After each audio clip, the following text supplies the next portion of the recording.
Sí, Vegaso.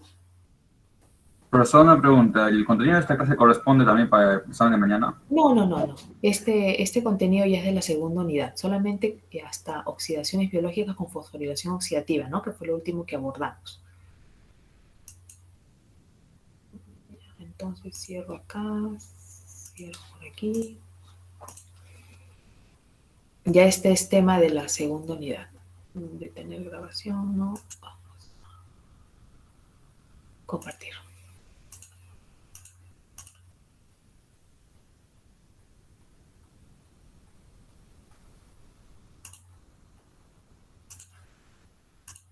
¿Ven la diapositiva, jóvenes? Sí, profesora.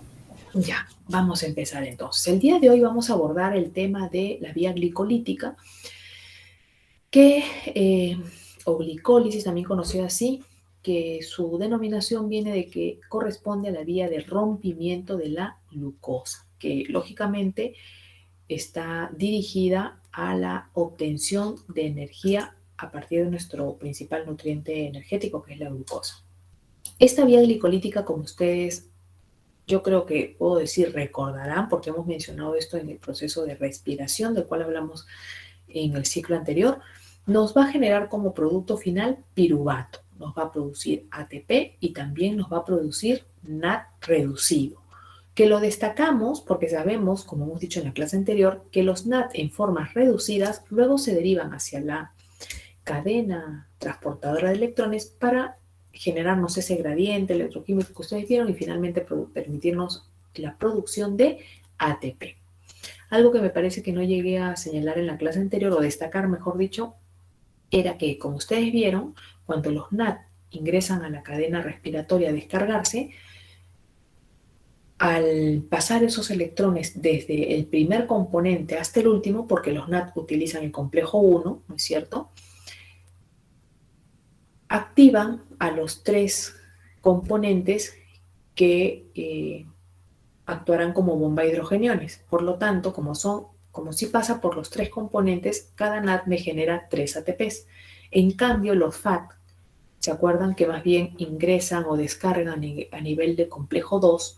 Como han obviado el complejo 1, que era una bomba de hidrogeniones, se perdieron de la generación de un ATP y solamente me producen 2, ¿no? Porque me van a activar a 2 bombas de hidrogeniones que finalmente me activan al ATPasa, ¿se acuerdan? Pero se perdió de 1, ¿no? Por eso es que cada FAT me genera 2 ATPs, en cambio cada NAD me genera 3. Cuando mandamos estos NAD a la cadena transportadora de electrones, es decir, cuando asociamos la producción de estos NAD con el funcionamiento de la cadena, claro. Muy bien, la vía glicolítica se considera el más universal de los procesos de obtención de energía, porque la gran mayoría de organismos vivos utilizan a la glucosa como fuente principal energética, ¿no?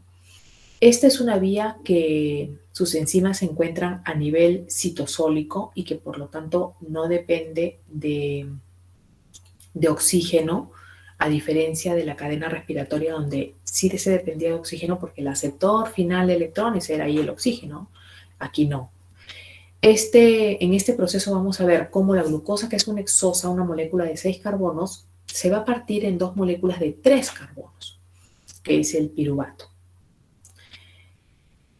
La vía glicolítica, también van a observar dentro de breves minutos que es una vía metabólica que incluye una gran cantidad de reacciones perfectamente reversibles y solamente 3 de ellas son irreversibles y hay que notarlas. Ahora, si vamos a hablar de la degradación de la glucosa, pues antes que todo señalemos, ¿y de dónde nuestro cuerpo obtiene glucosa? ¿No es cierto? Como hemos hablado en la clase anterior, proviene, en primer lugar, pues diríamos desde la dieta, desde los diversos nutrientes, carbohidratos que nosotros ingerimos, principalmente ingerimos eh, polisacáridos, ¿no es cierto? Pero también recordemos que consumimos diversos tipos de oligosacáridos. Entre ellos también vienen disacáridos, ¿no? Que luego de ser rotos por las respectivas enzimas en el proceso digestivo, liberarán sus monosacáridos constituyentes, buena parte de ellos glucosas, que serán absorbidos y a través de la membrana llegarán así hacia la sangre y de esta forma a todos nuestros tejidos. Otra fuente de glucosa es el proceso de rompimiento del glucógeno, pues sabemos que nuestro glucógeno citoplasmático es un polisacárido constituido de puras glucosas, es una forma de almacenamiento de glucosas y por lo tanto en las horas en que nosotros no nos alimentamos rompemos ese glucógeno para liberar las glucosas y mandarlas a la sangre y que la glicemia se mantenga constante. Y otra vía que también tenemos para proporcionar glucosa a nuestro cuerpo, otra vía metabólica, es la denominada gluconeogénesis. Una vía que nos permite formar glucosa, pero solamente en estados especiales, como es estados de ayuno prolongado. Es una vía, vamos a decir, de emergencia, ¿no? Que nos permite formar glucosa que se va a derivar en realidad para los tejidos llamados glucodependientes, para ellos nada más, por la baja cantidad de glucosa que es, pues se le da preferencia a estos. Y es una vía entonces que permite formar glucosa a partir de precursores como son el piruvato, como son el lactato, el glicerol y algunos aminoácidos, en realidad la mayoría de nuestros aminoácidos proteicos que son denominados glucogenéticos, porque con ellos se puede formar glucosa por esta vía de la gluconeogénesis. Quiere decir que entre los precursores que mencioné estaba el piruvato, que es el propio producto de la glicólisis. En otras palabras, estoy diciendo que el propio producto de la final de la glicólisis podía revertirse y volverme a formar glucosa, sí. Utilizando la gran mayoría de las enzimas de la vía glicolítica, que como les dije, catalizan reacciones reversibles, vamos a poder revertir esta vía. Pero vamos a tener que adicionar en la gluconeogénesis la participación de enzimas extras que nos van a permitir superar las reacciones que no eran reversibles de la glicólisis, ¿no? Que no permiten invertir el proceso en esas etapas. Entonces aquí habrán que reemplazarse esas pocas reacciones que no eran reversibles con la acción de otras enzimas que sí me permitan ese paso. Muy bien, y acá en esta diapositiva entonces estamos viendo, como les dije, nuestras fuentes de glucosa. ¿Hacia dónde se dirigiría la glucosa una vez que ya la captamos? Bueno, bien hacia su degradación o bien hacia su almacenamiento, o también hay que decir que producto de la degradación de la glucosa vamos a generar precursores que pueden ser intermediarios de otras vías metabólicas. Así que podemos sumar también que puede dirigirse hacia la síntesis de lípidos y proteínas, como estamos mencionando ahí.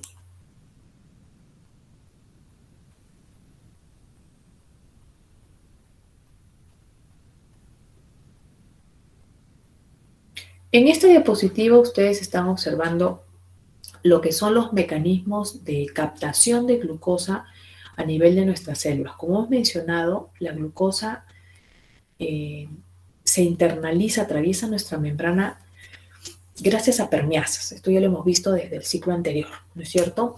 Permeasas que pueden ser en algunos casos uniportadoras, como las GLUT, o también cotransportadoras, como es el transportador SGLT de la glucosa, que están viendo ustedes aquí,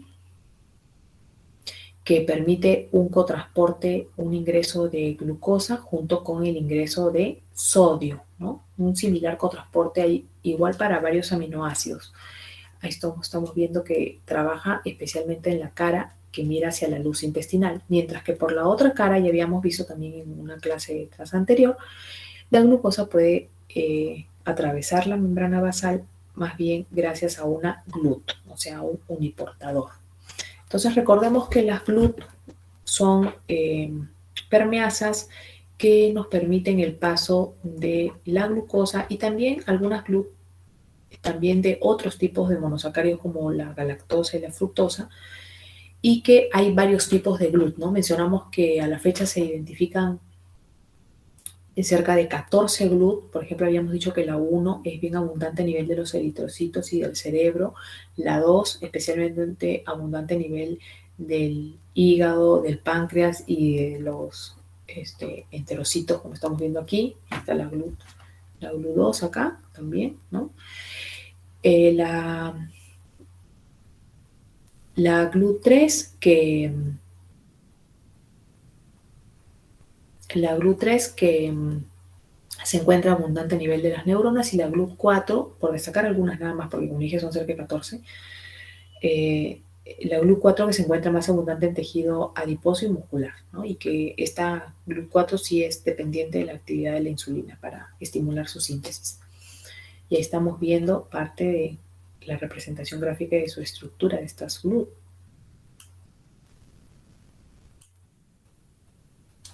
Por acá estamos viendo una representación de otra de las formas de obtención de glucosa en nuestro cuerpo, que es mediante el rompimiento del glucógeno. La vía se denomina glucogenólisis, ahí está la palabra glucógeno y lisis, rompimiento de glucógeno. Y como ya les dije, que nos va a permitir liberar glucosas, y la gluconeogénesis, que a partir del piruvato, entre otros precursores, nos permite reconstituir glucosa. Los destinos de la glucosa, irse hacia los principales diríamos, ¿no? Irse hacia la vía glicolítica, que vamos a estudiar ahorita, o utilizarse para ensamblar glucógeno y almacenarse de esta forma. Ahí estamos viendo gránulos de glucógeno en nuestras células hepáticas, y acá la formación de glucógeno, que la próxima clase estamos justamente hablando sobre metabolismo de glucógeno. Muy bien.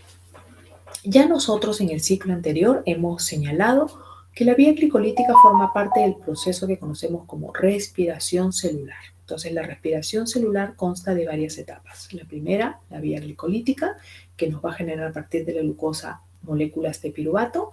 Luego necesitamos en la fase 2 la descarboxilación de ese piruvato de 3 carbonos hacia la forma de una molécula de 2 carbonos, que sería hacia la formación de acetilcoenzima A, para que luego se dé la fase 3, que sería que esa acetilcoenzima A, condensándose con el oxaloacetato, me permite empezar el ciclo de Krebs para que este se asocie con lo que es la cadena respiratoria y la fosforilación oxidativa. Esas serían todas las etapas de la respiración celular que tienen como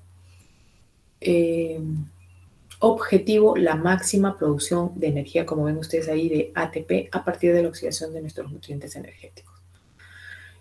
No olvidemos, como aquí en la parte superior de la gráfica se está observando, que la mitocondria es una organela doble membranosa cuya membrana mitocondrial interna era bastante impermeable, y por ello es que tenía unos sistemas de transporte especializados, como eran sus translocadores específicos y sus sistemas de lanzaderas de sustrato, como aquí se está destacando la lanzadera malato-aspartato y la glicerol fosfato.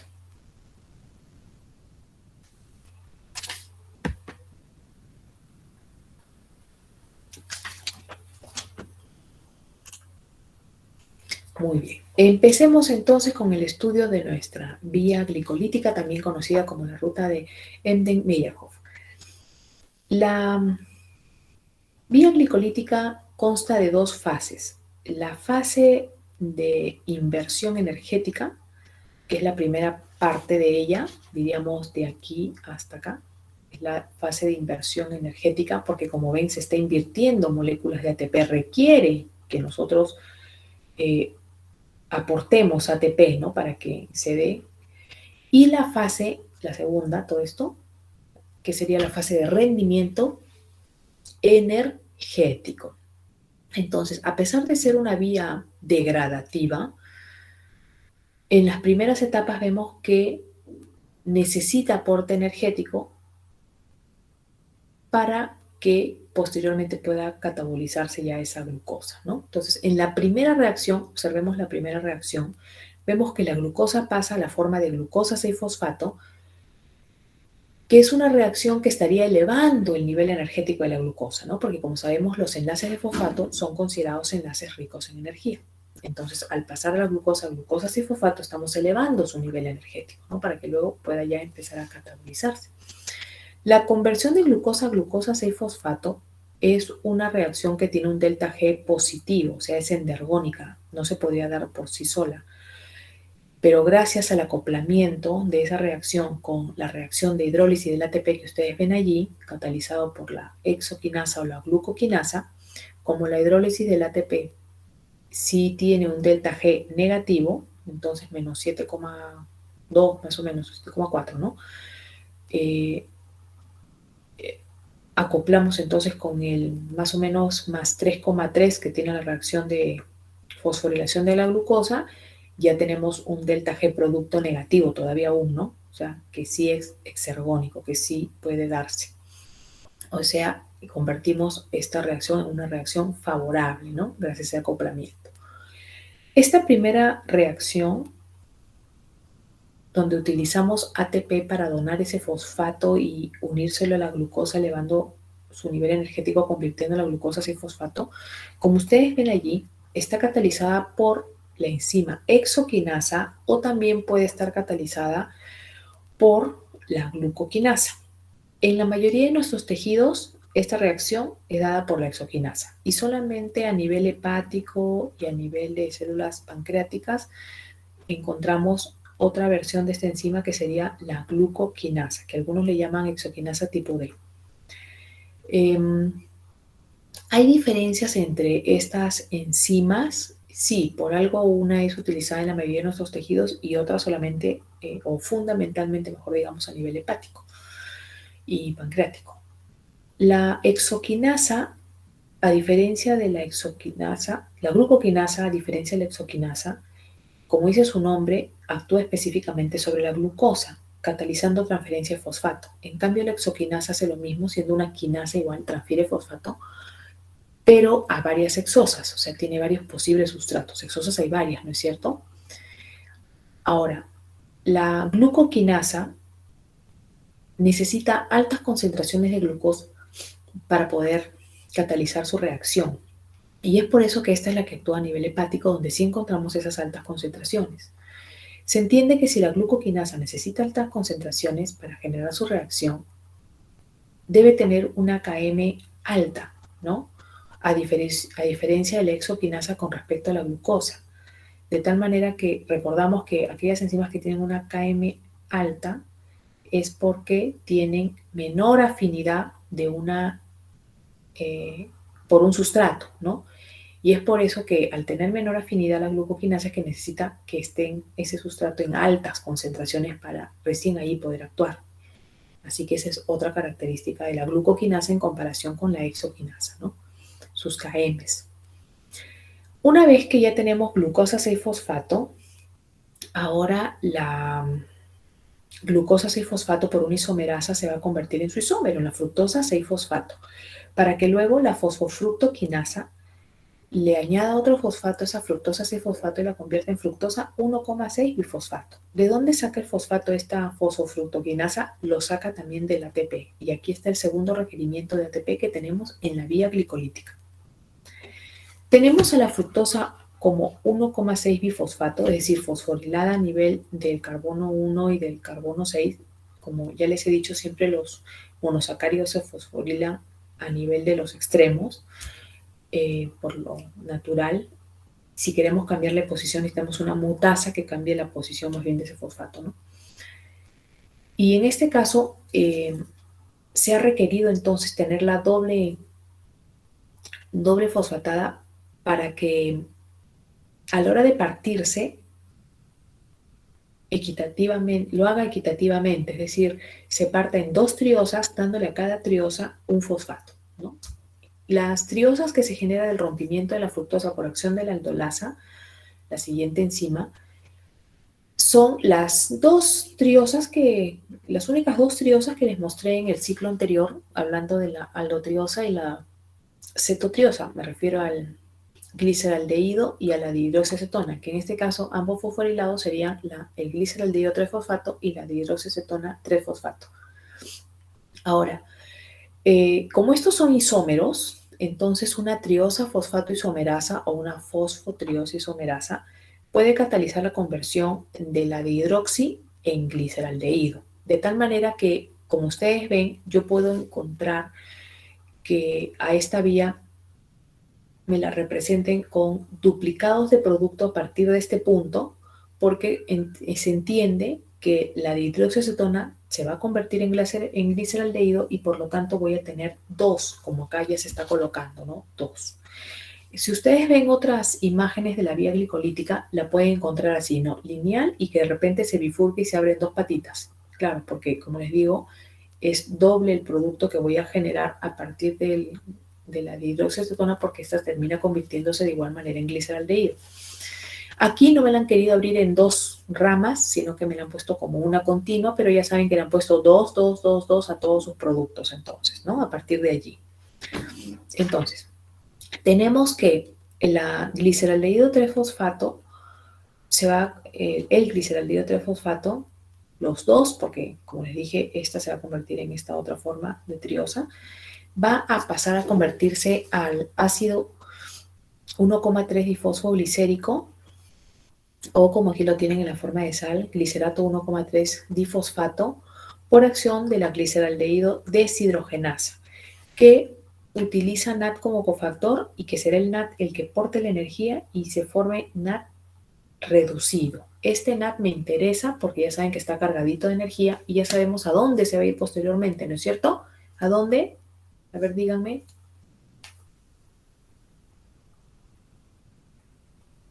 Que hemos estudiado en la clase anterior, ¿a dónde se va? A la cadena respiratoria, no se olviden, ¿ya? Todos los NAD de esta forma se van a la cadena allí a descargarse, para que esa energía que almacenaban más bien se utilice en la síntesis de ATP, como hemos visto. Muy bien, tenemos entonces dos moléculas de glicerato 1,3 bifosfato y ahora por acción de la glicerato quinasa se va a convertir en ácido 3-fosfoglicérico, como lo tienen aquí, glicerato 3-fosfato. Como notan, la molécula está perdiendo un fosfato, porque antes tenía 1,3, o sea 2, y ahora tiene solamente es el 3-fosfato. Entonces, ¿qué se hizo con ese fosfato? La glicerato quinasa se lo donó al ADP, formando una molécula de ATP. Recién aquí vemos la formación de ATP, porque hasta la etapa anterior habíamos visto más bien necesidad de ATP, siendo esta una vía oxidativa, ¿no? Acá recién ya estamos viendo, por fin veo que esto va a generar ATP, ¿no?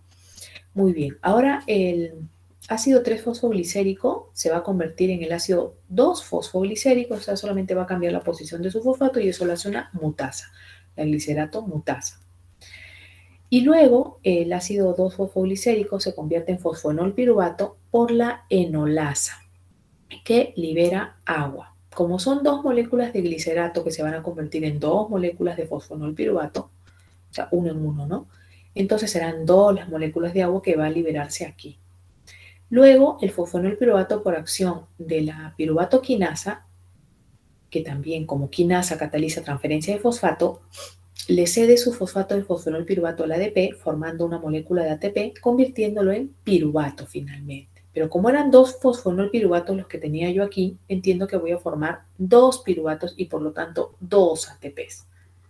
Esta es toda la vía glicolítica.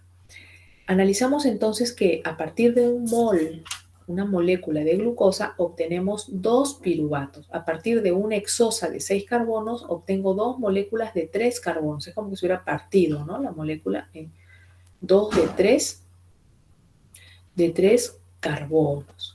Si identifico entonces los productos, diría, bueno, me está produciendo dos piruvatos, como productos energéticos me está generando 2 NAD y me está generando 4 ATPs, ¿no es cierto? Pero eso sería el rendimiento bruto de ATP. Y si yo les pregunto en realidad lo neto, lo real, es decir, restarle lo que necesitó a lo que produje, ¿no? Produje 4, pero necesité 2, en realidad serían 2 ATPs netos que yo estaría obteniendo, ¿no? Es decir, serían 2 ATPs lo que obtengo, 2 NAD y 2 piruvatos, ¿cierto? Muy bien. En esta diapositiva ustedes pueden ver las diferencias entre la hexoquinasa y la glucoquinasa. Como les dije, la glucoquinasa tiene una KM, miren, más alta, 20 milimoles a 0,2 que tiene la hexoquinasa para la glucosa. Entonces, a mayor KM, menor afinidad de la enzima por el sustrato, por lo tanto necesito mayores concentraciones para que esta pueda actuar y eso se da a nivel hepático, ¿no? La especificidad, bueno, la glucoquinasa es más específica porque solamente actúa sobre la glucosa. En cambio, la hexoquinasa es menos específica en el sentido que puede actuar sobre varias hexosas, ¿no? Si están varias presentes, pues va a distribuir su acción ahí entre las varias que tenga, claro, con preferencias a la que tiene la KM más baja. Regulación. La hexoquinasa es inhibida por las altas concentraciones de glucosa 6-fosfato. La glucoquinasa no, más bien por la fructosa 6-fosfato es la que la inhibe. Y la glucoquinasa es inducida por la acción de insulina, en cambio exoquinasa no. Y otra diferencia es la ubicación que ya mencioné, ¿no? Muy bien, acá tenemos otra representación de esta vía glicolítica, donde observamos nuevamente a las enzimas que participan en estas 10 reacciones, los productos energéticos, ¿no? Su etapa, miren, preparatoria, su etapa de beneficio o su etapa de inversión energética y su etapa de ya rendimiento energético. Ahí está partida en la mitad, ¿no? Y el producto final, que serían 2 moléculas de piruvato.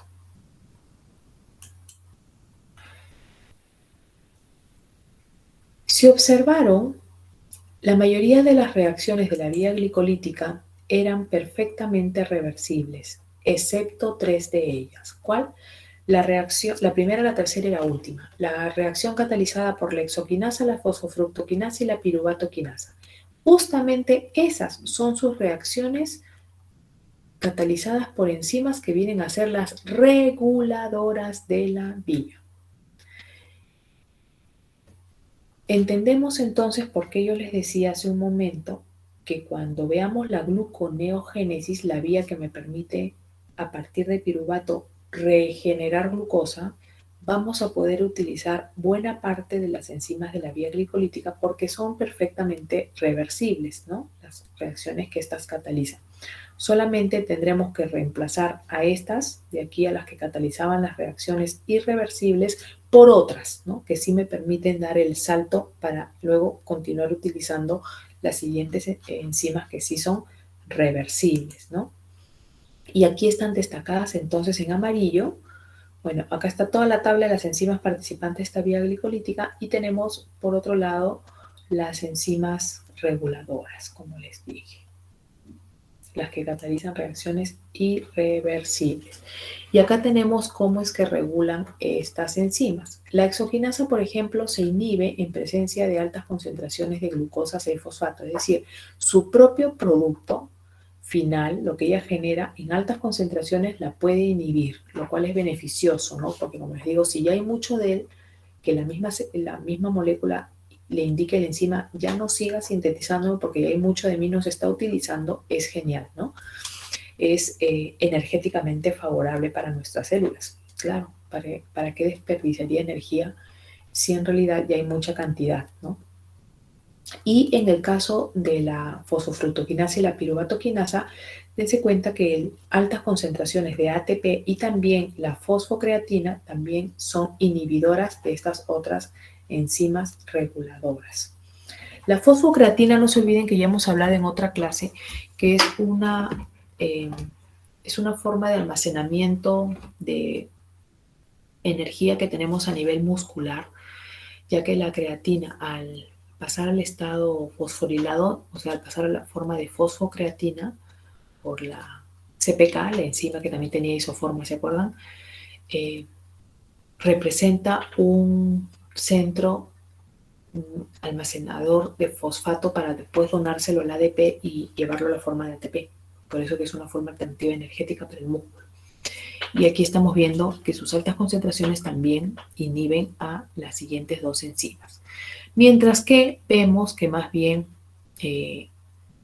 altas concentraciones de AMP estimulan a la fosfofructoquinasa, de ADP a la piruvatoquinasa y de fosfato inorgánico tanto a la exoquinasa como a la fosfofructoquinasa. De igual manera, la fructosa 2,6 bifosfato también estimula a la fosfofructoquinasa.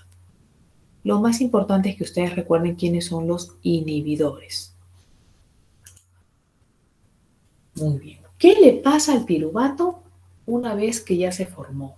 ¿Qué camino metabólico va a seguir? Puede seguir diferentes destinos. Vamos a diferenciar sus destinos en lo que es el destino aeróbico y lo que es su destino o sus destinos anaeróbicos. Su destino aeróbico sería irse hacia las vías oxidativas centrales mitocondriales que dependen de oxígeno, como en el caso de la cadena respiratoria, ¿no? Es decir, irse hacia lo que es la respiración celular. En cambio, sus destinos anaeróbicos sería derivarse hacia procesos que más bien van a ser fermentativos, como es la fermentación láctica y como es la fermentación alcohólica que ustedes ven allí. Entonces ahí vemos que si el piruvato va a seguir el destino aeróbico de la respiración aeróbica, pues primero tendrá que convertirse en acetilcoenzima A para así poder ser intermediario del ciclo de Krebs, acoplarse al funcionamiento de la cadena transportadora de electrones y a la fosforilación oxidativa. Caso contrario, más bien se derivará hacia la formación de ácido láctico en la fermentación láctica o más bien a la generación de alcohol etílico en lo que se llama la fermentación alcohólica. Si se dan cuenta, he colocado aquí las denominaciones de estos procesos en diferentes niveles para que ustedes tengan presente que las fermentaciones corresponden a procesos oxidativos parciales de la glucosa. En cambio, un proceso respiratorio corresponde a un proceso oxidativo total. Por eso decimos que gracias a la respiración le sacamos el jugo, la totalidad de energía posible de sacar de un nutriente energético como es la glucosa. En cambio, en las fermentaciones, los productos intermedios, porque esto no se puede llamar final, ¿no? Los productos intermedios que estamos generando aquí, hasta acá no me llevo hasta la mitad, como ven, todavía albergan energía que tranquilamente se le podría sacar si es que lo hubiéramos llevado al destino aeróbico, ¿no? Entonces, una respiración es energéticamente más favorable, proporciona más energía que un proceso fermentativo. Y es por eso que la respiración ha sido el proceso fundamental que nosotros utilizamos para obtener energía, a diferencia de un proceso fermentativo que no nos proporcionaría mucha energía. Vamos a desglosar entonces estos destinos. Empecemos siguiendo el destino aeróbico. Después veremos los otros destinos. Muy bien. El piruvato, que se ha producido a nivel de la vía glicolítica, y recordemos que son dos, tiene que ingresar a la mitocondria para allí convertirse en acetilcoenzima A y poder ingresar al ciclo de Krebs y ya sabemos todas las demás, acoplarse a todas las demás vías. Pero recordemos que la MMI es bastante impermeable, así que acá tenemos que tener presente que el piruvato ingresará gracias a translocadores específicos que vamos a encontrar a nivel de esta membrana mitocondrial. Aquí está la externa y esta es la interna. La externa, recordemos que es muy permeable a muchas moléculas porque está llena inclusive de porinas, ¿no? En cambio, la interna es muy rica en cardiolipina y por eso de ese fosfolípido que le confiere su impermeabilidad evidente. Entonces acá estamos viendo que el piruvato ingresa a la matriz, pero gracias a un translocador que a lo que ingresa el piruvato ingresa hidrogeniones, ¿no? Ya una vez dentro, por acción del complejo multienzimático piruvato deshidrogenasa, este piruvato se convierte en acetil y ahora sí ya podrá dirigirse hacia el ciclo de Krebs. Aprovechamos esta diapositiva adicionalmente para ver otros sistemas de transporte que serán importantes a nivel mitocondrial, como el transportador tipo antiportador malato alfaceto glutarato y el aspartato glutamato, que también es antiportador, ¿no? Porque a lo que ingresa malato sale alfaceto glutarato y aquí a lo que ingresa glutámico sale aspartico, ¿no? A lo que también va ingresando hidrogeniones.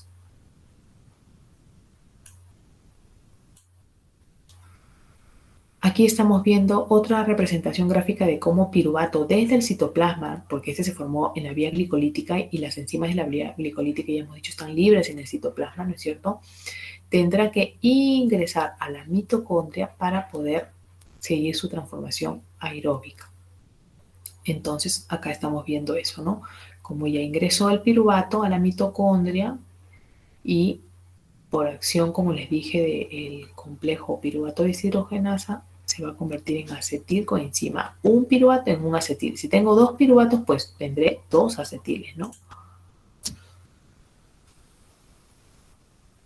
En esta diapositiva ya estamos viendo el complejo piruvato deshidrogenasa. Miren, en realidad es un complejo sumamente grande, ¿no? Miren, que nos va a permitir esta conversión de piruvato a acetiles.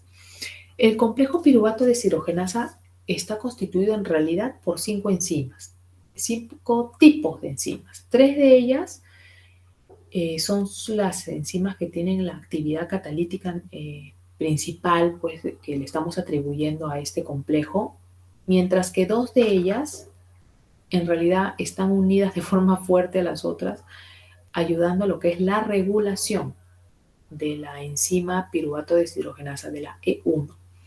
¿Cuáles son las enzimas principales catalíticas? E1, E2 y E3, como acá se están mencionando. La E1 es la que tiene el mismo nombre del complejo.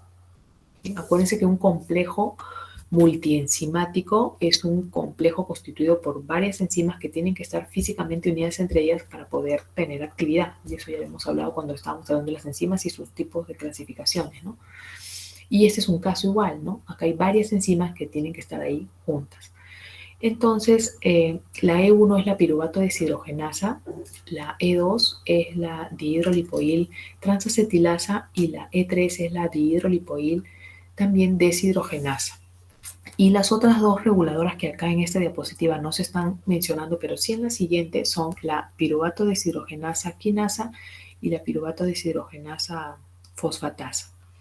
Este complejo multienzimático, piruvato deshidrogenasa, constituido por tantas enzimas, pues requiere de varios cofactores enzimáticos para poder actuar. Y veamos que muchos de estos cofactores son derivados vitamínicos. Dicho de otra manera, requiere de vitaminas para poder actuar. Requiere de NAT, requiere de FAT, es decir, requiere de nicotinamida, requiere de riboflavina, requiere de pirofosfato de tiamina, de vitamina B1, requiere de coenzima A, es decir, un derivado del ácido pantoténico, que también es la vitamina B5, ¿no? De las hidrosolubles también. Y requiere ácido lipoico, que no es vitamina, pero también es un cofactor para este complejo piruvato deshidrogenasa. Producto de la reacción, como ven, se genera un NAT reducido, ¿sí?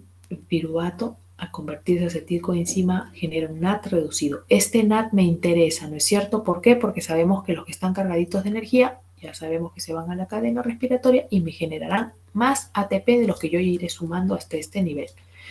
Esta reacción tiene un delta G negativo, es decir, es exercónica, ¿no es cierto? Es favorable termodinámicamente hablando. Tiene un delta G estándar de menos 33.4 kilojoules mol. Bien. Y aquí vemos la representación de la estructura de este complejo multienzimático. Miren qué bonito. En realidad está constituido, como ven, el núcleo del complejo por 60 subunidades de la enzima E2, de la transacetilasa. 30 unidades, 60 de estas, 30, estas verde oscuro, del heterotetrámero E1, que sería la que tiene el mismo nombre del complejo, la piruvato deshidrogenasa, y 6, los que están en azulito, 6 subunidades homodiméricas de la E3, de la dihidrolipoil deshidrogenasa. Y acá en rojo están viendo sus reguladoras, la piruvato deshidrogenasa quinasa en rojo y la piruvato deshidrogenasa fosfatasa en marroncito. Entonces, estas regulan. Uno la va activando, la otra la va inhibiendo. Y acá tienen otra representación, como poco a poco se va ensamblando hasta formar la molécula compleja. Muy bien. Una vez que ya tenemos, gracias al complejo piruvato deshidrogenasa, convertido el piruvato en acetil, y ojo, vuelvo a resaltar, tenemos 2 piruvatos, por lo tanto vamos a tener 2 acetiles. Cada acetil se va a condensar con una molécula de oxaloacetato para poder iniciar el ciclo de Krebs, cuyas enzimas se encuentran principalmente a nivel de la matriz mitocondrial.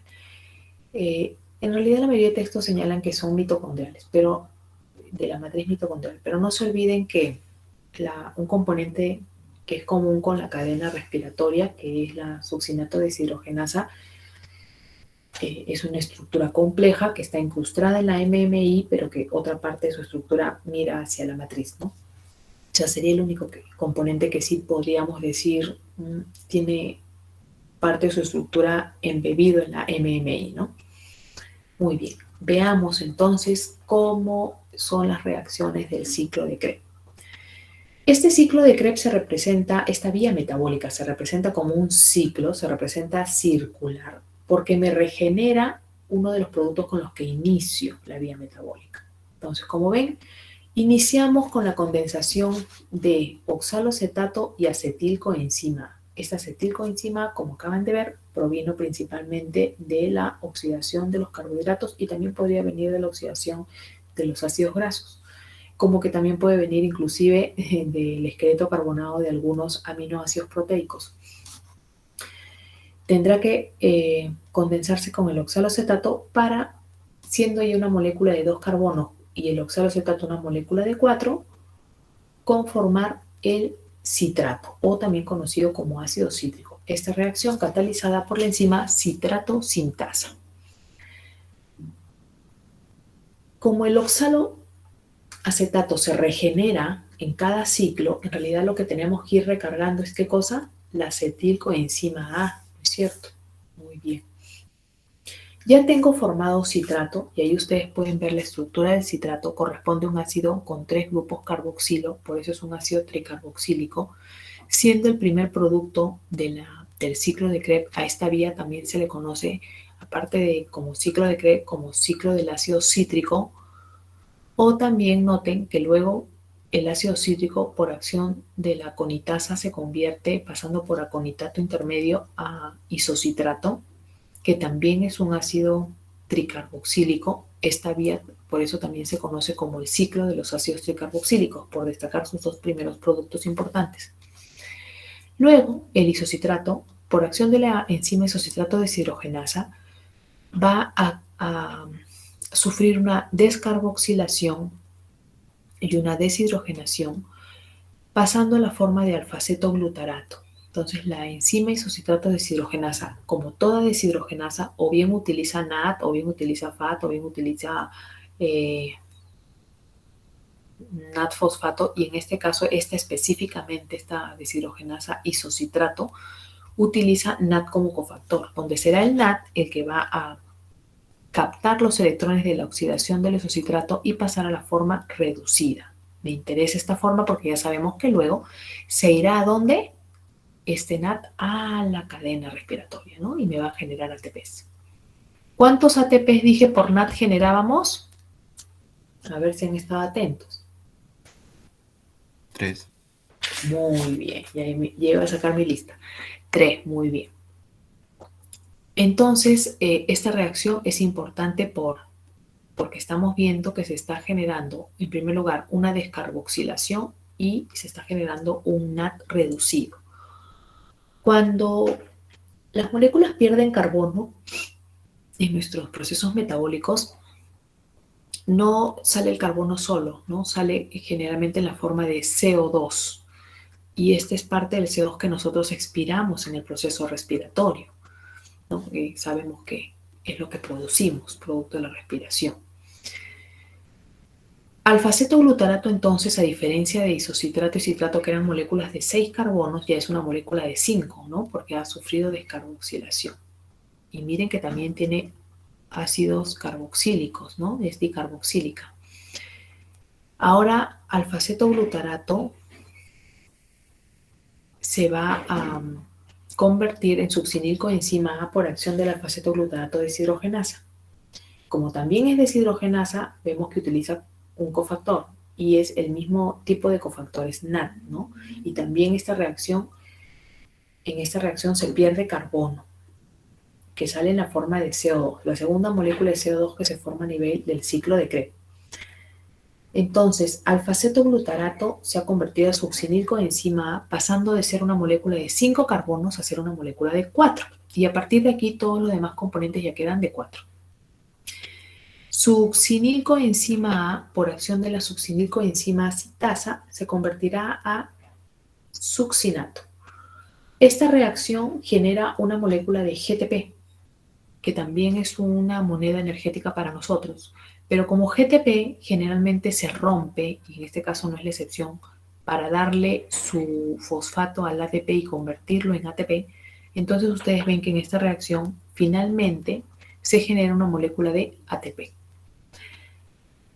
Luego, succinato por acción de la succinato deshidrogenasa, una enzima que ya mencionamos en la cadena respiratoria, va a convertirse a fumarato. Esta enzima succinato deshidrogenasa, como ya lo comentamos, tiene como grupo prostético al FAT fuertemente unido a su estructura, el cual captará la energía de la oxidación del succinato y pasará a la forma reducida, generando un FAT reducido, que también me interesa porque ya sé que cargadito así se irá a la cadena.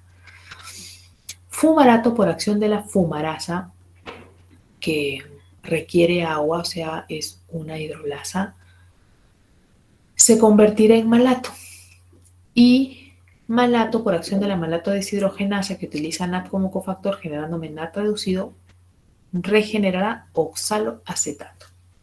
Entonces, ¿cuál es el producto final del ciclo de Krebs? Oxaloacetato. ¿Cuáles son los productos iniciales? O si les digo un producto inicial, el inicial sería citrato, ¿no es cierto? ¿Cuáles son los productos energéticos que me rinde este ciclo de Krebs? ¿Cuántos NAT están viendo? 3 NAT, un FAT, ¿no es cierto? ¿Y cuántos ATPs? Un ATP. Eso es lo que vamos a tener, como aquí está destacado. 3 NAT, un FAT y un ATP son las moléculas energéticas importantes que me rinde este ciclo de Krebs.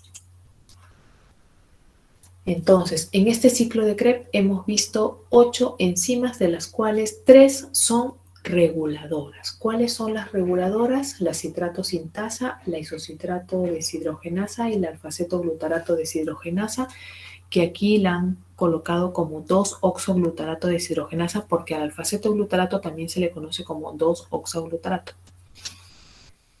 Es derivado del ácido glutámico, por eso que el nombre es similar. Estas enzimas entonces son sus reguladoras.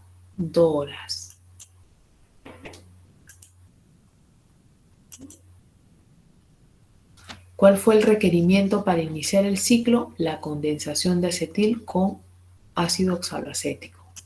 Muy bien. ¿Cómo regulan estas enzimas al ciclo de Krebs? Veamos cuáles son sus inhibidores. Los inhibidores del ciclo de Krebs son, en primer lugar, citrato, o sea que el producto inicial de la vía puede actuar como un inhibidor, ¿no?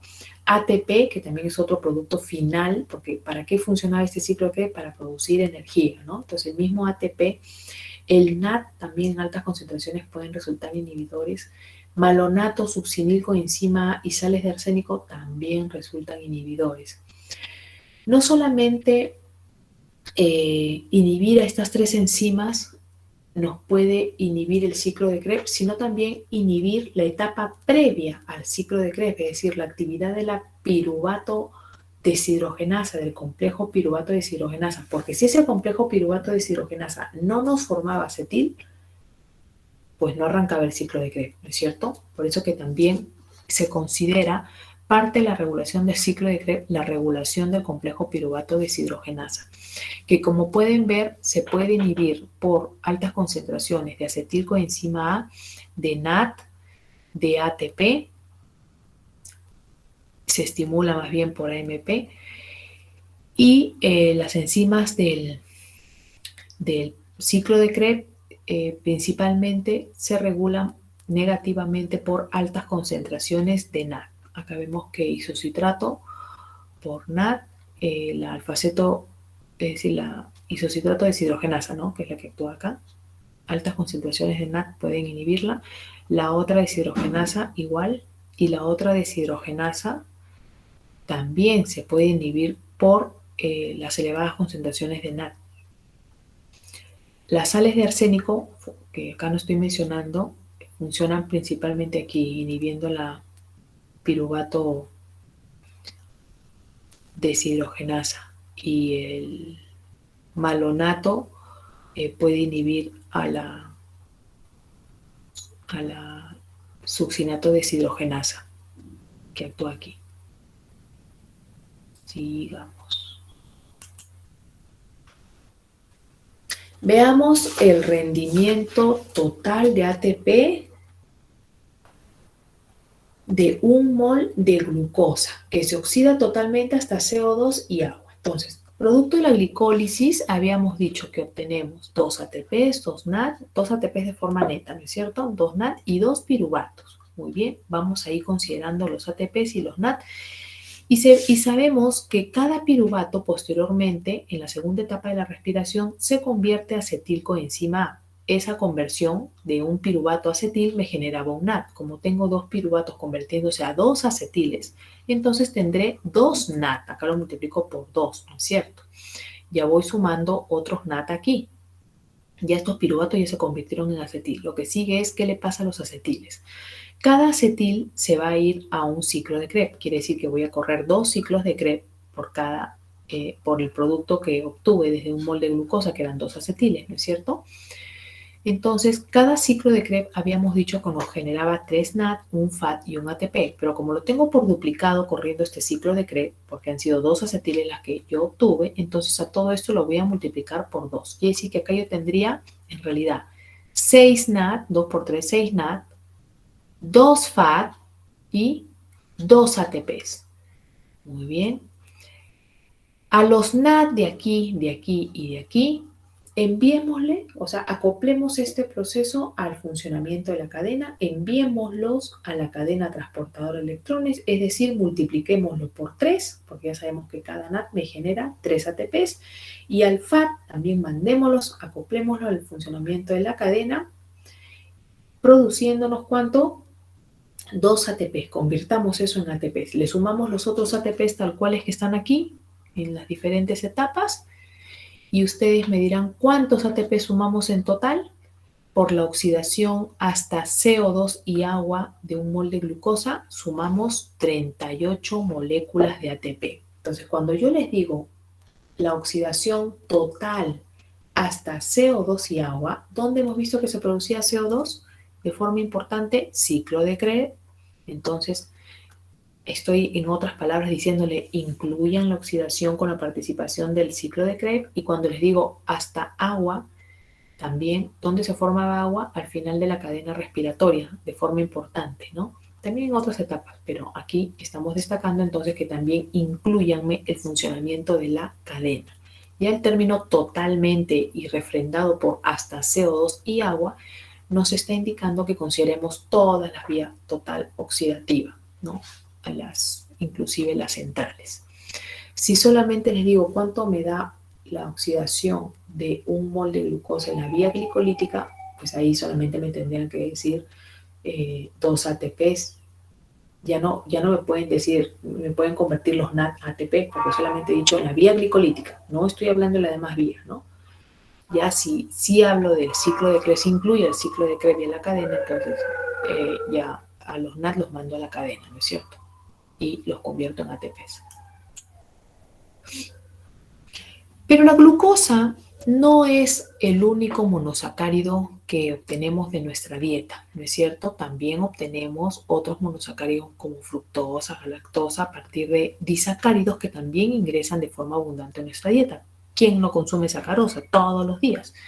Bueno, capaz lactosa no tanto, pero sí lácteos como queso, yogur, también con cierta frecuencia consumimos, ¿no?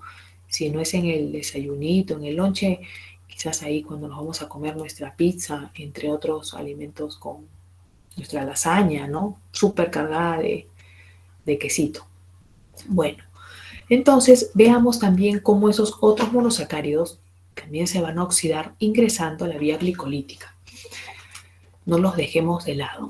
Entonces, producto del rompimiento de la lactosa, ya hemos dicho que obtenemos glucosa y galactosa, eso en el tema de digestión, de la lactosa, glucosa, de la sacarosa, fructosa y glucosa, ¿no? Lo que nos interesa es ver cómo entra esta galactosa y estas fructosas. La galactosa por la galactoquinasa puede fosforilarse pasando a galactosa 1-fosfato, luego va a convertirse a su isómero glucosa 1-fosfato, y este a su vez ya puede convertirse por una mutasa a la glucosa 6-fosfato, que ya es un intermediario de la vía glicolítica, ¿no? Todas estas que están resaltadas ya son intermediarios de la vía glicolítica. A partir de ahí continúa siendo sujeto a la acción de las otras enzimas de la vía glicolítica hasta generarme piruvato.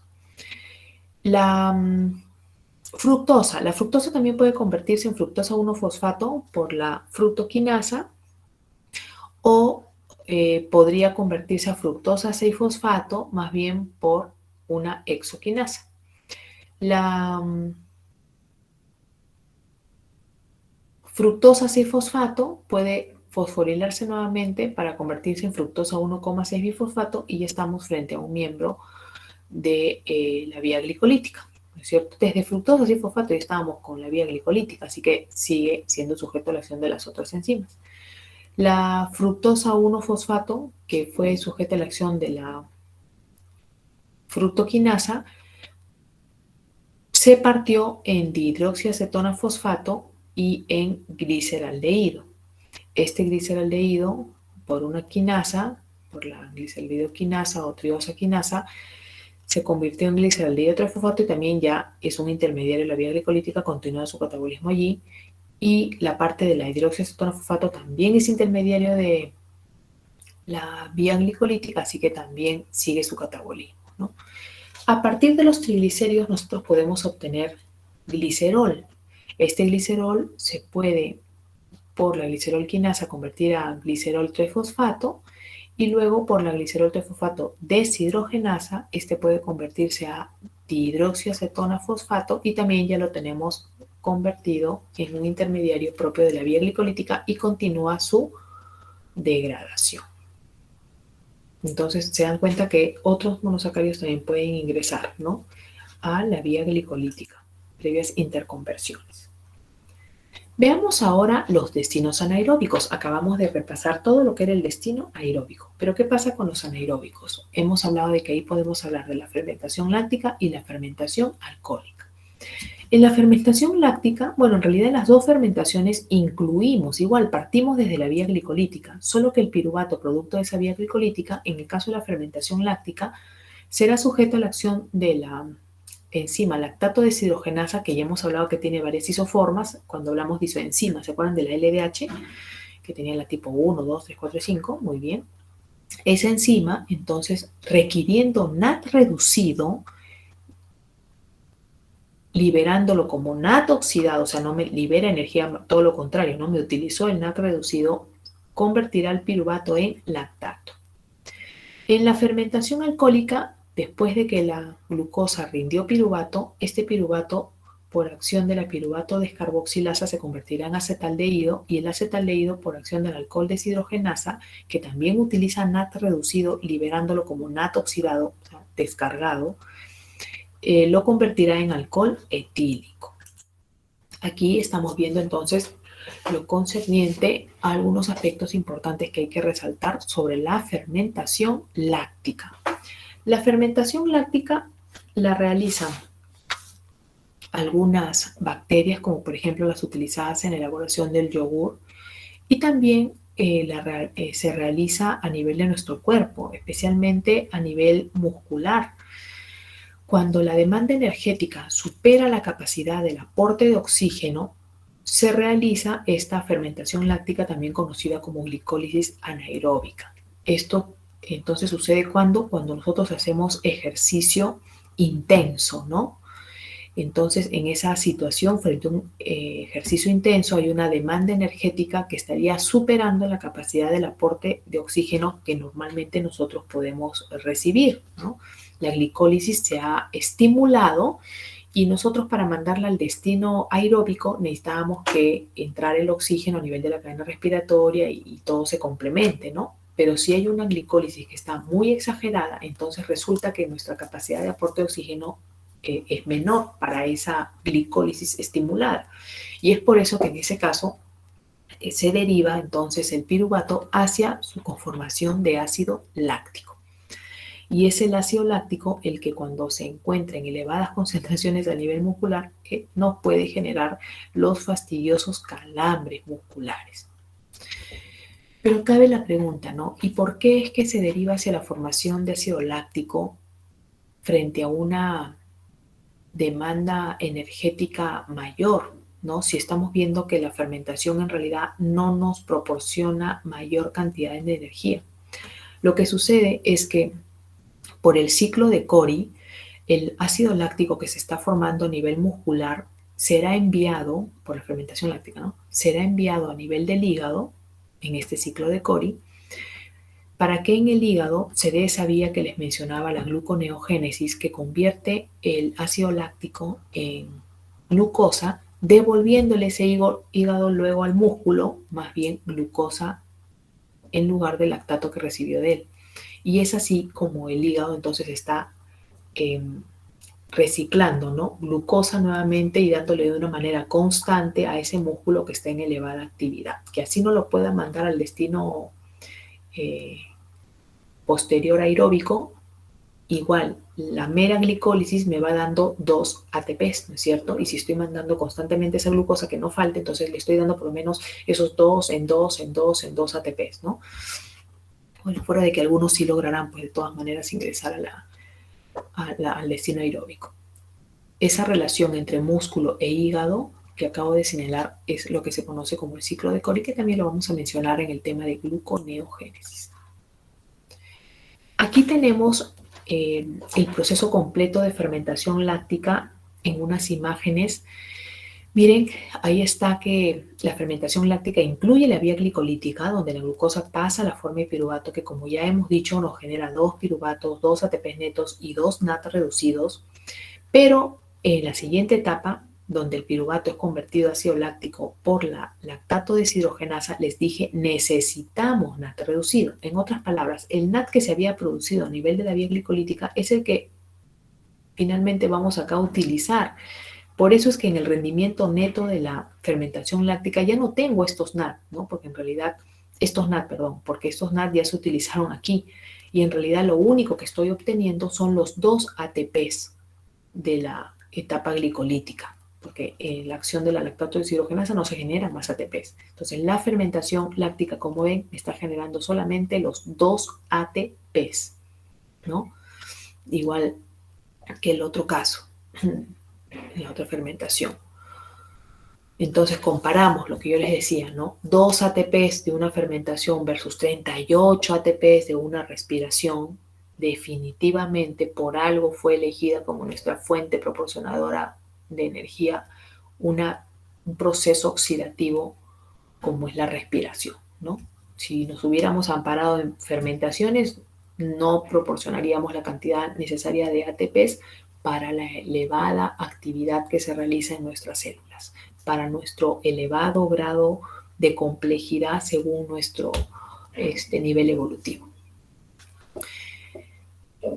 La lactato deshidrogenasa, como les dije entonces, está presente en nosotros y también está presente en bacterias como los lactobacillus que se utilizan en la elaboración, por ejemplo, de los yogures. Una reacción que es perfectamente reversible, ¿no? Y acá estamos viendo lo mismo, ahí están la parte de la vía glicolítica donde generamos 2 NAT, pero aquí se utilizan más bien los 2 NAT, entonces neto solamente 2 ATPs. La fermentación láctica también se realiza a nivel de nuestros eritrocitos, porque recuerden que los eritrocitos son células que ya no tienen mitocondrias, no tienen organelas, no tienen núcleo, ¿no? Y por lo tanto dependen solamente de la glicólisis anaeróbica. No tienen las vías oxidativas centrales, no tienen las organelas donde se da ese proceso. La fermentación láctica entonces muchas veces se reconoce como un circuito cerrado, ¿no? En el sentido de que los NAT que se generó desde la vía glicolítica se utilizan ahora en la segunda etapa donde trabaja la lactato deshidrogenasa. Un circuito cerrado con respecto a la utilización de los NAT. Recordemos entonces que la lactato deshidrogenasa encontramos 5 isoformas, ¿no es cierto? La M4 hasta la H4, o sea, la que tenía 4 cadenas tipo M, la que tenía solamente 3 y una H, y hasta la que tenía puras H, ¿no es cierto? Esta era la más abundante en corazón, y bueno, en conjunto con esta, y esta más bien a nivel muscular. Entonces, la que trabaja a nivel muscular, como ya acabo de señalar, funciona sobre todo en la producción de ácido láctico, o sea, realizando el proceso fermentativo. En cambio, la que funciona a nivel de músculo cardíaco funciona sobre todo en la utilización del lactato, porque la reacción es perfectamente reversible, como vimos.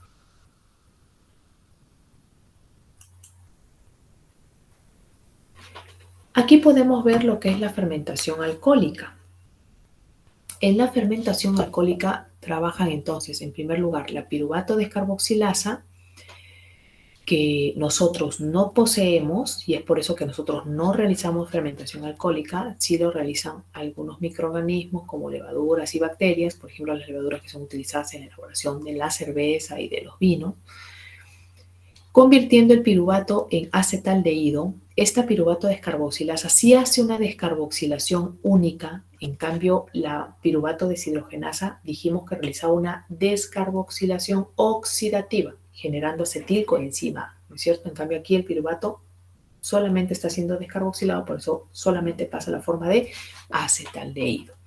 Posteriormente, el acetaldehído, por acción del alcohol deshidrogenasa, que al igual que la otra deshidrogenasa de la otra fermentación que acabamos de señalar, también cataliza reacción perfectamente reversible, también utiliza NAT y más bien lo genera oxidado, lo convierte ese acetaldehído en etanol. Esta enzima nosotros sí tenemos, o sea, sí es necesaria para lo que es el metabolismo del alcohol en nuestro cuerpo, pero no hacemos fermentación alcohólica porque no tenemos a la piruvato descarboxilasa. Y acá tienen nuevamente ya todo el proceso ensamblado, ¿no? Con la glicólisis y la acción de las dos siguientes enzimas en la fermentación alcohólica. La piruvato descarboxilasa, que como ven requiere pirofosfato de tiamina, o sea, requiere vitamina B1, requiere de magnesio y libera CO2 y libera carbono. Pues, ¿no? Una descarboxilación hemos dicho que sale en forma de CO2, y por acá vemos al alcohol deshidrogenasa, que más bien utiliza el NAT que hemos dicho. Entonces, la alcohol deshidrogenasa, esta sí tenemos, les dije, a nivel especialmente de nuestro hígado, también está en las levaduras, mientras que la otra solamente está en levaduras y bacterias. Muy bien. Ahora veamos lo que corresponde a la vía de las pentosas fosfato, que también es una vía citosólica, que es una alternativa a la vía glicolítica, en realidad, que tenemos de destino para la glucosa 6-fosfato. Entonces, esta vía empieza con la glucosa 6-fosfato, que acabamos de ver que es un intermediario de la vía glicolítica, el segundo, ¿no es cierto? Entonces, esa glucosa 6-fosfato puede seguir los destinos que vimos de la vía glicolítica o podría derivarse hacia esta vía de las pentosas fosfato. Esta vía es importante porque nos genera NAT fosfato reducido. Este NAT con el fosfato no cumple la misma función que el NAT que hemos visto en las vías anteriores que estamos destacando. Este NAT es conocido como el poder reductor y se utiliza o se deriva hacia las biosíntesis reductoras, como por ejemplo las biosíntesis de ácidos grasos y de colesterol. Así que tiene otra función, no se va hacia la cadena respiratoria, sino se va hacia, como les digo, las biosíntesis reductoras.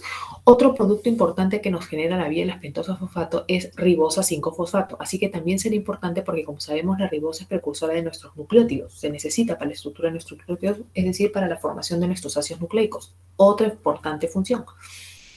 Y también nos genera eritrosa 4-fosfato, que es un monosacárido de 4 carbonos que se utiliza como precursor de los aminoácidos aromáticos, que son fundamentales en la estructura de una proteína. No se olviden, los infaltables, ¿no? Eran los aromáticos. Así que miren cuántas funciones diferentes. Ahora, el NAT, acá le hemos destacado la función de biosíntesis reductora, pero también tiene otra importante función, que es actuar dentro de procesos de detoxificación de nuestro cuerpo, como por ejemplo el catalizado por el sistema glutatión peroxidasa, que dentro de un ratito vamos a ver, y también por el citocromo P450, que se encarga de detoxificarnos de diversos tipos de compuestos que en términos generales podemos denominarnos xenobióticos, que más adelante ustedes tocarán ese tema de metabolismo de xenobióticos con la profesora Gallardo. Entonces, este NAT que acabo de señalar, que es uno de los 3 productos importantes que me da esta vía, se utiliza para la síntesis, como les decía, de ácidos grasos, de colesterol, de neurotransmisores y hasta de nucleótidos. También es necesario para procesos de detoxificación, en los procesos donde trabaja el glutatión, como les dije, y donde trabaja el citocromo P450, que no son nuestros únicos sistemas de detoxificación, pero sí dependientes de NAT directamente. ¿En qué tejidos entonces es muy activa esta vía de las pentosas fosfato? Pues en aquellos que estén relacionados con estas funciones, especialmente con las biosíntesis de ácidos grasos, como por ejemplo en la glándula adrenal, en la función que cumple ella de sintetizar esteroides, como las hormonas esteroideas, pues, ¿no? Cortisol, cortisona, aldosterona. En el hígado, ya que allí se sintetiza colesterol y ácidos grasos, y como digo, a este NAT se deriva, es necesario para esas biosíntesis. En los testículos y en los ovarios, donde sintetizan también hormonas esteroideas sexuales. En el tejido adiposo, en la síntesis de ácidos grasos. En los ovarios, en la síntesis de esteroides. En las glándulas mamarias, en la síntesis de ácidos grasos. Y en las células rojas para mantener el glutatión reducido para que siga estando con su poder de detoxificarnos, porque él tiene que estar en estado reducido para actuar en su papel detoxificador.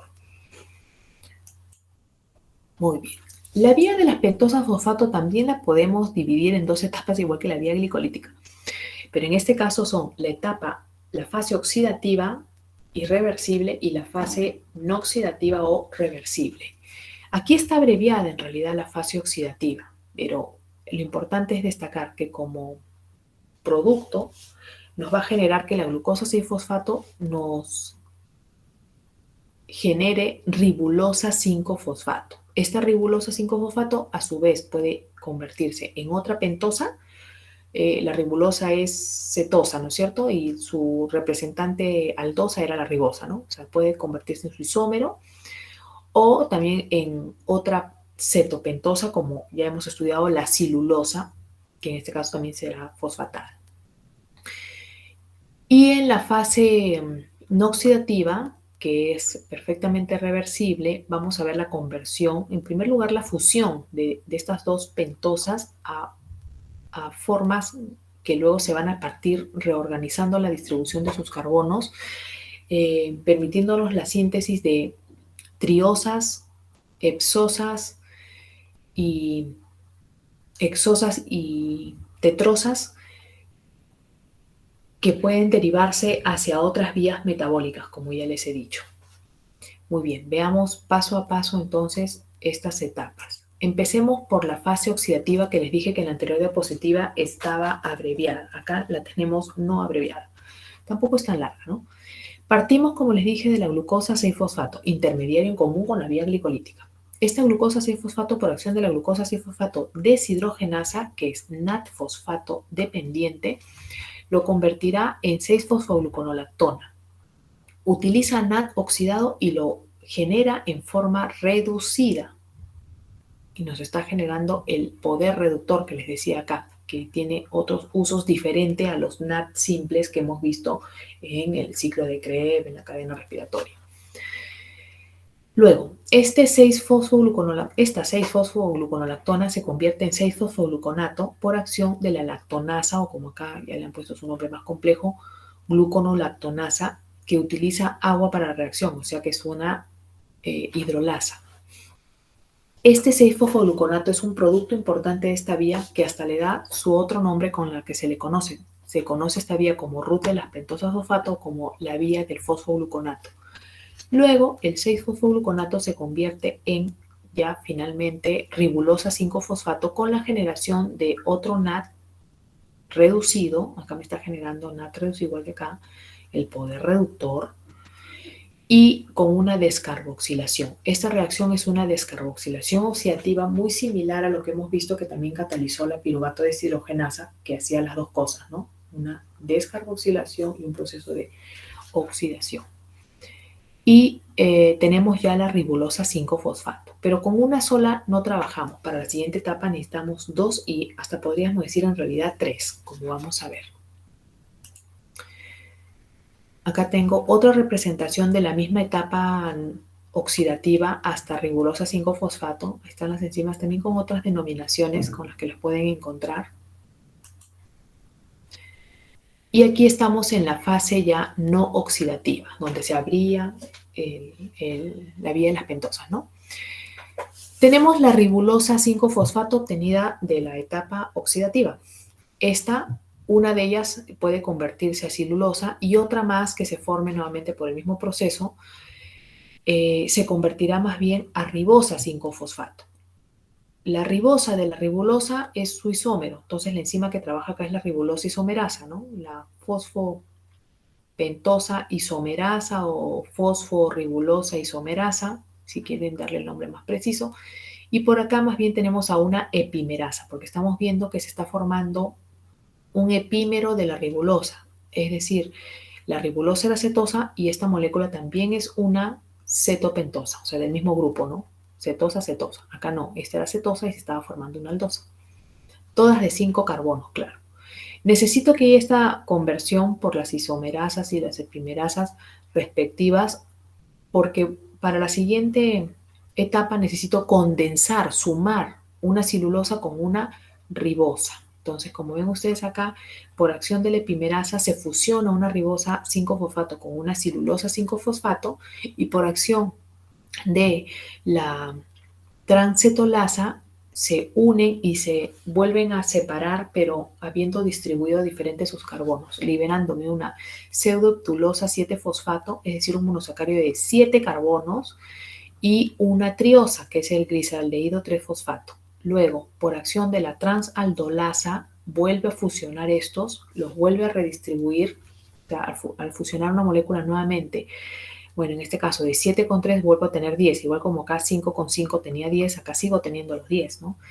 Por acción de la transaldolasa entonces redistribuimos y ahora liberamos una molécula de 6 carbonos, como es una hexosa, la fructosa 6-fosfato, y la eritrosa 4-fosfato, que es una tetrosa. Sigo 4 más 6, 10, sigo teniendo 10, ¿no?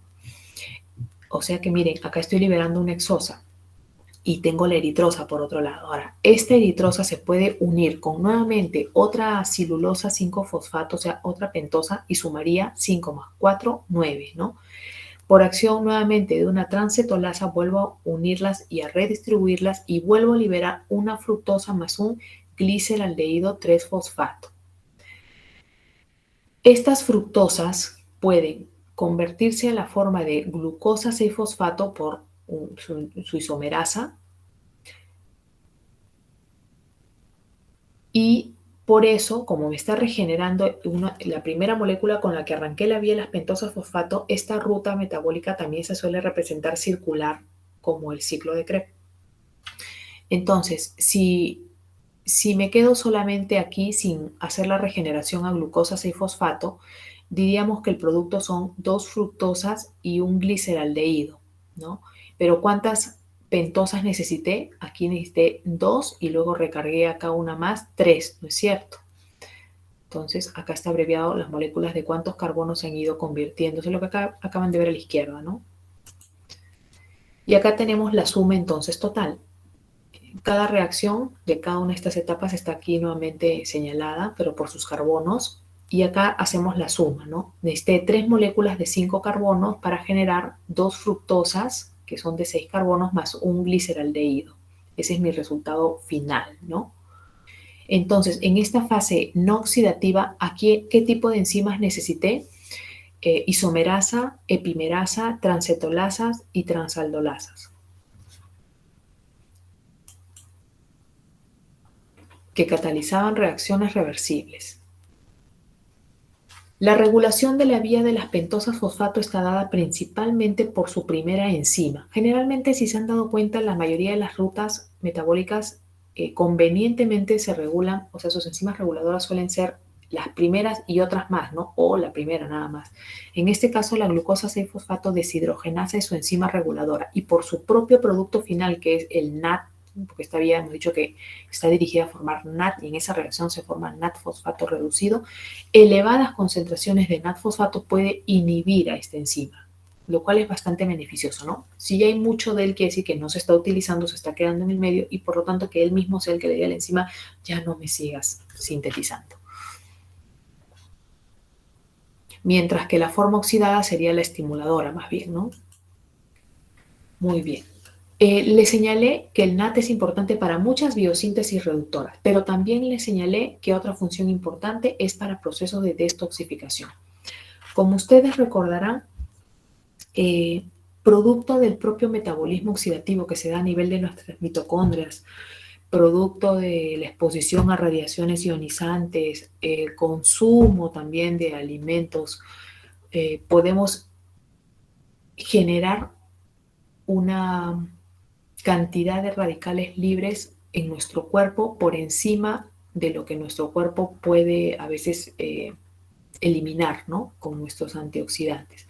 Dentro de los ROS, de las especies reactivas de oxígeno principales, tenemos al radical superóxido, al peróxido de hidrógeno y al radical hidroxilo.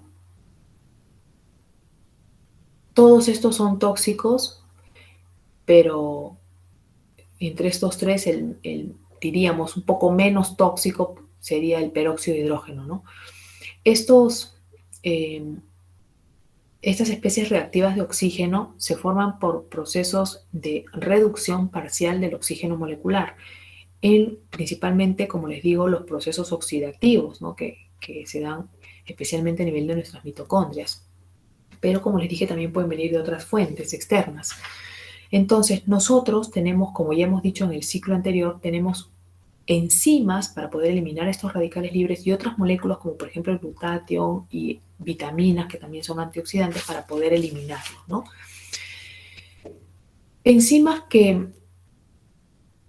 utilizan entonces o que requieren el NAT para poder actuar detoxificándonos de estas moléculas, tenemos a la glutatión reductasa, pero primero veamos el complejo en el que ella trabaja, ¿no? Trabaja junto con la glutatión peroxidasa. En primer lugar, la glutatión peroxidasa va a convertir el peróxido de hidrógeno, que gracias a las superóxido dismutasas, los otros radicales libres se pudieron convertir a una forma tóxica, menos tóxica, como le dije, que es la del peróxido, para que ahora sí este peróxido, ya sea por nuestra catalasa, si hablamos de dentro de nuestros lisosomas, o fuera de estas estructuras, por la glutatión peroxidasa, se convierta en dos moléculas de agua. Pero para poder realizar esto, para poder convertir en realidad dos moléculas de peróxido en dos moléculas de agua, la glutatión peroxidasa necesita una fuente de hidrógenos. Esa fuente de hidrógenos la proporciona el glutatión, por eso se llama glutatión peroxidasa, porque va a generar una peroxidación, pero dependiente del glutatión. El glutatión será el donante de los hidrógenos, ya que en estado reducido es que tiene esta acción, pasando al participar con la glutatión peroxidasa a la forma oxidada. Si yo quiero que nuevamente otra molécula de glutatión me ayude con la acción de otra glutatión peroxidasa, necesitaré volverlo a su estado reducido, ¿no es cierto? Entonces ahí es donde viene la segunda enzima. La glutatión reductasa es la que devuelve desde la forma oxidada a su forma reducida al glutatión, que es un tripéptido, ¿se acuerdan? El gamma-glutamil cistenilglicina. Glutatión, su nombre más sencillo.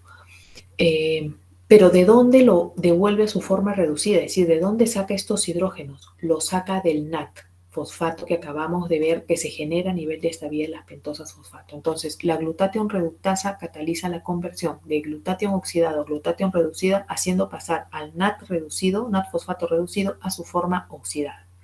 Para que yo pueda nuevamente permitir que esta glutatión reductasa vuelva a su estado al glutatión, para que la glutatión peroxidasa pueda actuar detoxificándonos, finalmente, ¿de quién he necesitado? Del funcionamiento de la vía de las pentosas fosfato, que es la que me está generando estos poderes reductores, como les dije, estos NAT-fosfatos reducidos.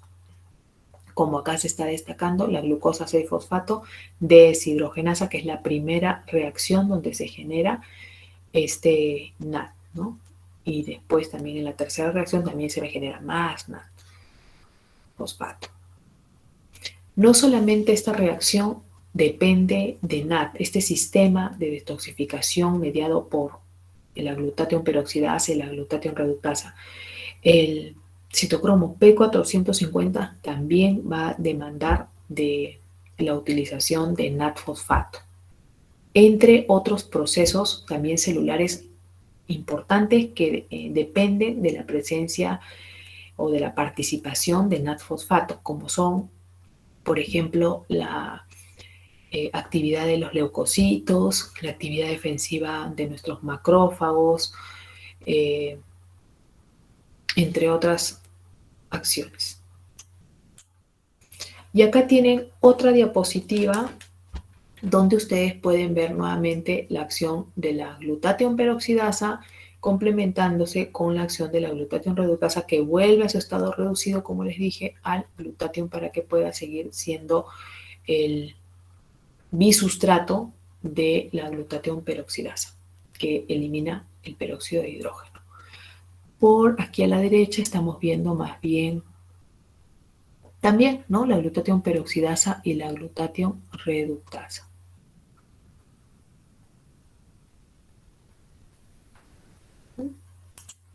Y listo. Hemos terminado nuestra clase del día de hoy. Hasta aquí, jóvenes, ¿alguna duda, alguna consulta? Detenemos la presentación. No se olviden entonces que mañana tenemos nuestro parcial, todos con su carnet, su mascarilla, y nos encontramos en el campus Capanique en la facultad. Temprano, por favor, porque los que lleguen tarde ya saben que van a tener que buscarnos. Y si yo les puedo escribir en el momento en que me dé cuenta que me están escribiendo en el celular, porque voy a estar ocupado con sus compañeros ubicándolos, que me pregunten, ¿y dónde está tal salón? Yo les voy a decir, estamos en el salón D, y hasta que ustedes se pongan a encontrar cuál es el salón D, pueden demorar. Por eso que vayan con anticipación. ¿Sí, Chire? Mis 4:20, ¿no? A ver. ¿Sí? Ahorita te chequeo, espérame. Sí, 4:30. Ah, pero ustedes procuren estar claros. 4:20. Yo también, yo voy a estar antes. Yo voy a procurar estar de las 4:10 si puedo. Para ir ubicando.